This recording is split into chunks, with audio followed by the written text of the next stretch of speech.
We're back with another installment of It's My House Live, your housing news and information channel. And we just want to do a sort of a test run or introduction for those who are interested in learning more about reverse mortgages. Now, we don't like reverse mortgages. We don't like them. I don't recommend them. I think they should be banned. However, we're about solutions.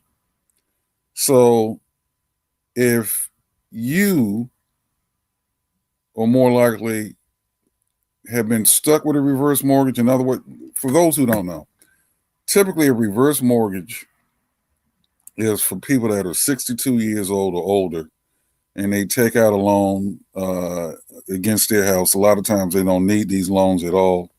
Their house might be totally paid off, they're debt free, and then some loan officers talks them into getting taking out all this mortgage, taking out a loan against this house. And when they say, well, you don't have to pay the money back. With a reverse mortgage, the operative word here is mortgage. Somebody is going to have to pay that back. Typically, that's going to be heirs, children. Typically, it's whoever took out a loan, their children. Maybe in some cases, grandchildren, but most likely children. All right. So, what do you do if you want to keep the ancestral home in the family? All right. First thing is don't panic. Every problem has multiple solutions. So the first thing that I want you to think about is how can you turn a liability into an asset? Once again, we know a mortgage is a liability. And then when you got to come up with a whole bunch of cash to pay that off to keep the ancestral home, that can really cause a distressful situation. So don't panic because every problem has multiple solutions.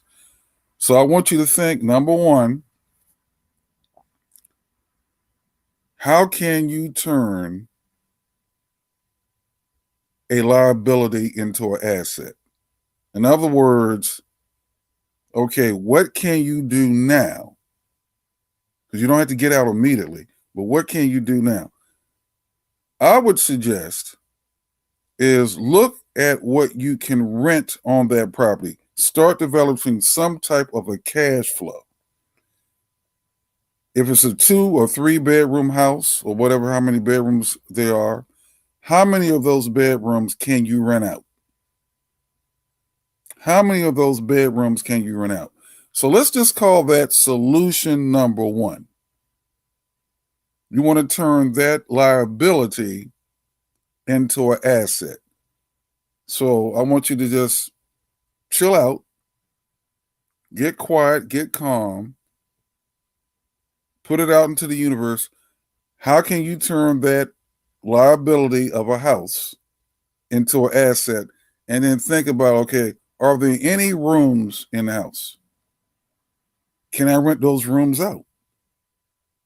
If you can rent those rooms out, you can create a cash flow and then start using that money to pay off the outstanding balance of that loan on a reverse mortgage.